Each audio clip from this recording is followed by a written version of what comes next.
Las sombras del arcángel, de Nalini Singh, del gremio de los cazadores, capítulo 13. Ashwini sabía que debería quedarse en casa, dormir, pero su cuerpo no dolía, aunque su corazón estaba en agonía después de darle a Janvier la funda que hizo para él. Esperó hasta que se fuera para el fin salir de su edificio de apartamentos otra vez. Habiendo decidido pedir prestado el auto del primo de su portero como hizo un par de veces antes, pensó que el dinero bien podría ir a una joven pareja criando una familia como a un lugar de alquiler. Gracias, dijo ella cuando el rubio fornido le entregó las llaves. Planeaba saltar al metro hacia tu lugar, pero Nick me dijo que ya estabas en camino. Necesitaba el paseo y no era más como si estuviera dormido. Bostezando el chico de 20 años se estiró, haciendo sonar sus huesos uno tras otro. De todos modos, mejor vuelvo a casa antes de que mi esposa decida divorciarse de mí por haberla dejado sola con el bebé. Una risa afable. Sus pulmones provienen de su mamá, no hay duda al respecto. Ashwini frunció el ceño cuando él se dio la vuelta para dirigirse a la estación de metro más cercana. «Ven conmigo», dijo. «Te pasaré a dejar de camino». Se rascó la cabeza. «¿Segura? Pagaste por ello limpiamente, más de lo que es justo». «No me va a sacar de mi camino», mintió. «La compañía sería agradable».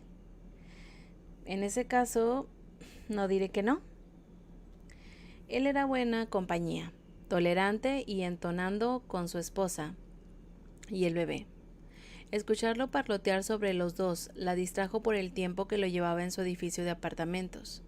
Una vez allí, lo vio detenerse delante del pórtico para saludar a la silueta de una mujer en una ventana del tercer piso, sus brazos meciendo a un bebé. Ashwini se sentó allí por otro minuto y ni siquiera sabía por qué estaba que vio la silueta cambiar.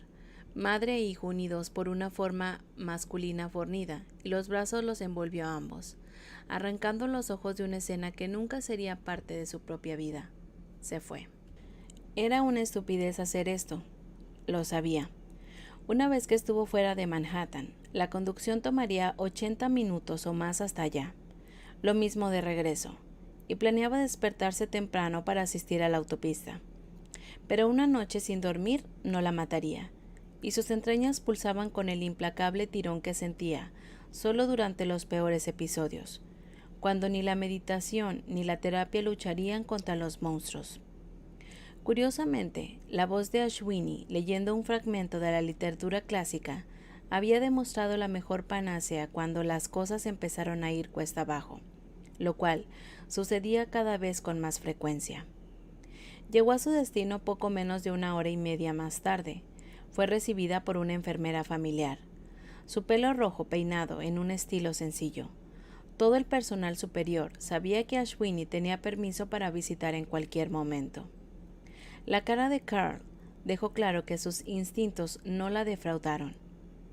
«¿Qué tan malo es?», preguntó. «El extremo más grave de la escala». «¿Alguien no autorizó entró en la habitación?». Sacudiendo la cabeza, Carl dijo: «Lo comprobé 2 veces. Los episodios simplemente están empeorando, Ash». Era un hecho que se había admitido hace 3 meses. «¿Le has dicho a Harvey?». A diferencia de ella, él se negaba a enfrentar la verdad que hasta un ciego podía ver.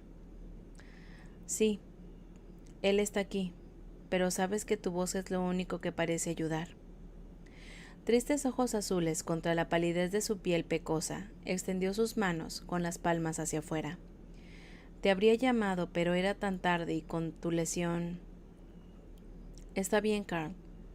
Dejando al enfermero en su puesto, caminó por la gruesa alfombra gris del pasillo hacia la habitación de la esquina. En las paredes a su alrededor colgaban elegantes piezas de arte, y la ventana arqueada al final alcanzando el piso permitió que la luz del sol entrara durante el día mientras mostraba el laberinto de setos que formaban parte del extenso jardín. Esa noche revelaba solo estigia oscuridad. El libro esperado por ella en la mesita del pasillo al lado de la puerta cerrada la insonorización tan buena que no podía oír nada más allá de ella. Arby se sentaba en una silla junto a la mesa, con la cabeza en sus manos, los hombros caídos, y el blanco de su camisa de negocio se extendía por toda la amplitud de ellos. Siempre parecía tan grande para ella, más grande que la vida. Sin embargo, solo era un hombre que estaba sufriendo. Se acercó para tocarlo, pero cerró la mano en un puño antes de que pudiera hacer contacto. Girándose, tomó el libro, y la mano de Arby se cerró sobre su muñeca. El cuero de la chaqueta aislándola del contacto piel a piel que podría haberla sumido en la vida de su hermano, y sus secretos en contra de su voluntad. Con el pecho pesado con un millar de cosas no dichas, se movió para mirarlo. Cuando sus hombros temblaron, un sonido áspero escapó de su garganta. Se dio la vuelta por completo y sostuvo una cabeza contra el estómago mientras él lloraba. Sus propias lágrimas estaban encerradas en su interior, inundadas con el miedo, la ira y la pérdida. Pero sostuvo a Arby mientras lloraba, su fuerte y determinado hermano mayor que no podía arreglar esta cosa que lo había cambiado todo: el pasado, el presente, el futuro. Jambier. Él podía haber sido su futuro en otro mundo, en otra época, cuando las lágrimas ásperas de Arby no contuvieron pura angustia y los nudos no estuvieron formados por una terrible e inevitable verdad, porque Ashwini nunca se permitía ser la única al otro lado de la puerta cerrada, sin importar por qué.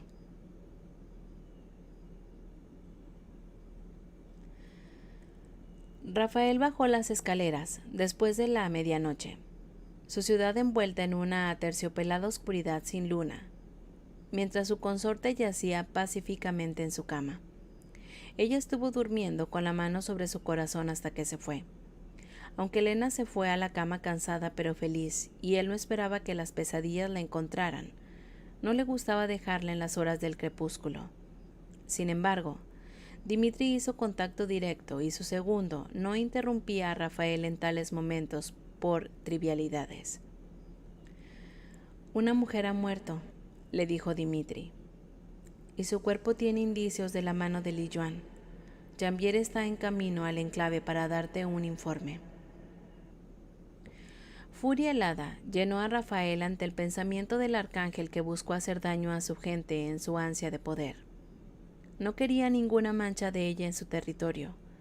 Con ese pensamiento en lo alto de su mente, se dio la vuelta en la parte inferior de la escalera y se dirigió a la biblioteca. El hombre que estaba frente a las puertas correderas del cristal que daban a Hudson, y más allá, al millón de puntos de luz que era Manhattan, no sostenía como un luchador, su postura ligera. Llevaba una camiseta blanca y sobre ella una funda que cruzaba su espalda. Esa funda no era la marrón desgastada que Rafael había notado anteriormente. El cuero flexible de esta era color dorado. Las cuchillas tenían un distintivo. Esas cuchillas hubieran sido letales en combate. Rafael era muy consciente de que Jambier, junto con Nasir y Ashwini, hizo mucho más detrás de las líneas enemigas de lo que era conocido incluso entre sus propias tropas. Los tres tenían una manera de hacer que todo pareciera un juego, que no debía tomarse en serio. Cierto número de sus acciones durante la batalla podría haber parecido tanto para los demás, pero él vio el cálculo estratégico detrás de ello. Distraer, molestar o frustrar al enemigo en un momento crítico podría ser tan mortal como un golpe de clivaje con una espada. Girándose al instante en que Rafael entró en la habitación, Jambier puso la mano detrás de su espalda, su postura alterando a esa de un soldado de un vasallo. «Señor». «Jambier». El otro hombre no perdió el tiempo, dándole un informe fresco y limpio del descubrimiento de la noche. «Aunque el estado final del cuerpo de la víctima alude a Li Yuan», añadió, «las cicatrices y moretones señalan un abuso a largo plazo». «¿Cómo es? Todos sabemos que Li Yuan ya no puede regenerarse. Incluso si ella lo hubiera hecho, difícilmente estaría interesada en rodar las calles, atacando a mascotas o mujeres. Pero tampoco puedo ver a Li Yuan compartiendo este poder especial. Rafael presenció a Li Yuan volar en 1000 fragmentos, y a pesar de sus intentos de convencer al mundo de que era una diosa, estaba seguro de que necesitaba su cuerpo físico. Él lesionó ese cuerpo múltiples veces durante la batalla, y la única razón por la que fue capaz de borrar tan rápidamente las heridas era porque se había alimentado de las fuerzas vitales de sus soldados. Y para eso necesitaba su boca. Incluso un arcángel no podía regenerar la boca sin previo regenerar el cerebro y todos los sistemas del cuerpo que mantenían ese cerebro vivo. Li Yuan no estaba muerta, de eso no tenía ninguna duda, pero tampoco era una diosa. Le tomaría un tiempo considerable reparar su forma física, sobre todo teniendo en cuenta que él la borró usando una combinación de pólvora y fuego de ángel.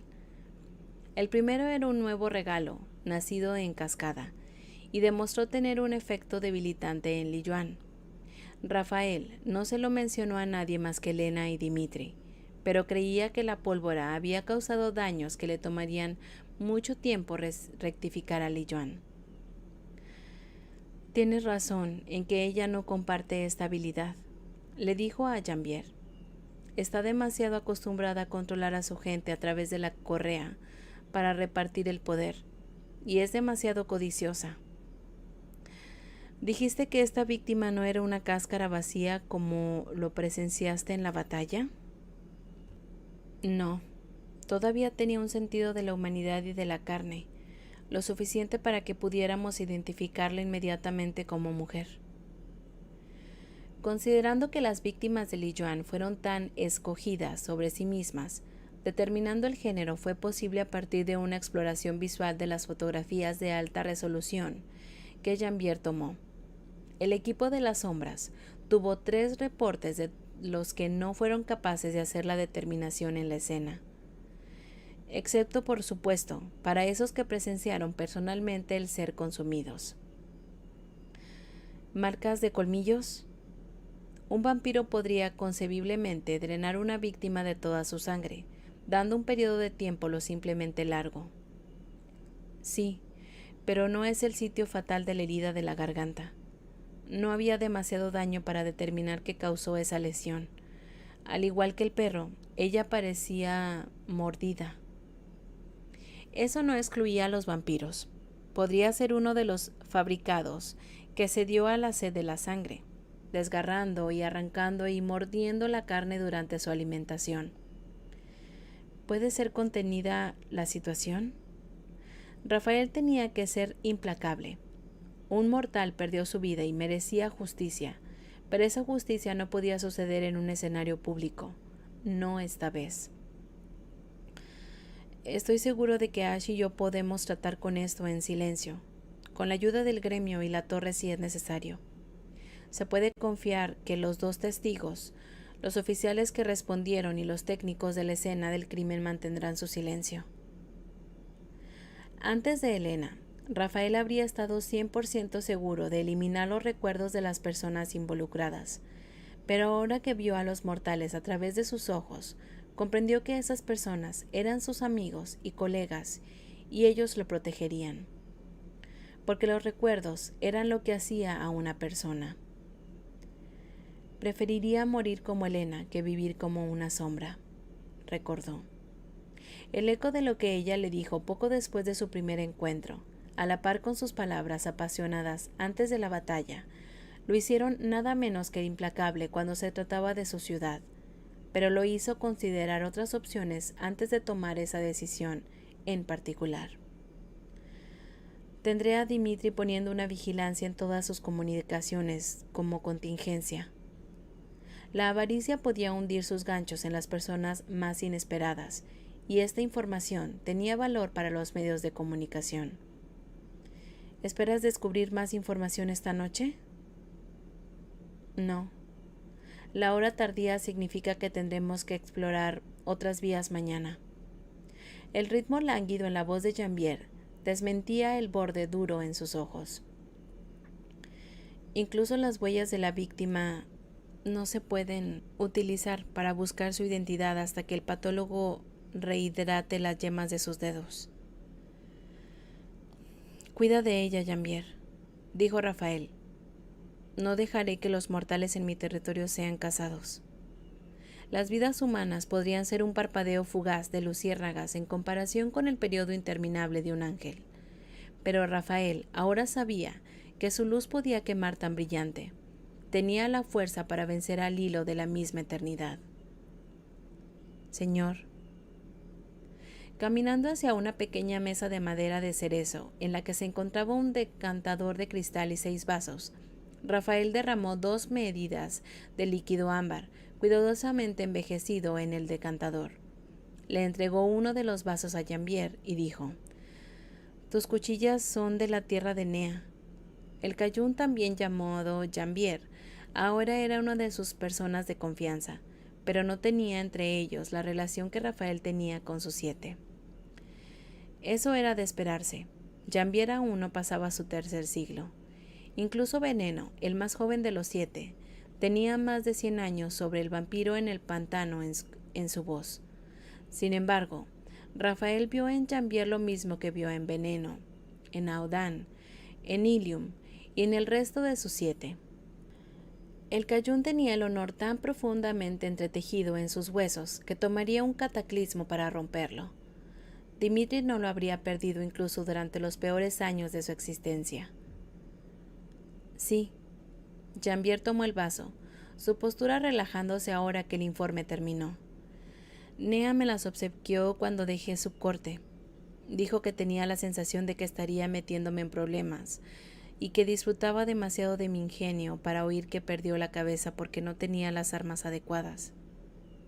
Alcanzando su espalda, el vampiro retiró una cuchilla curva, distintiva a un movimiento suave. Se la tendió por el magno primero a Rafael. Él la tomó, probó el peso y el levante. Era más pesada de lo que parecía cuando Jambier la utilizó. Ese peso, junto con el borde rapado, explicaba cómo el Cayún era capaz de rebanar cabezas de un solo golpe. Sin embargo, el arma curiosamente parecía decorativa a primera vista. El mango de hueso tallado incrustado con pequeñas piedras preciosas que brillaban con gracia, atrayendo la mirada lejos de la muerte afilada de la hoja en sí. ¿Nea te favoreció? Más de lo que Rafael se dio cuenta, porque reconoció la fabricación detrás de las cuchillas de Jambier ahora que había manejado una. Esas fueron creadas por el propio Rayos. Si no me equivoco. El general de confianza de Nea, un hombre que fue fabricante de armas en su juventud y hasta la fecha realizaba cuchillas de renombre por su fuerza y manipulación. Se decía que solo creaba un nuevo conjunto, una vez cada década. Jambier tomó la cuchilla de nuevo, la deslizó en la funda, especialmente diseñada.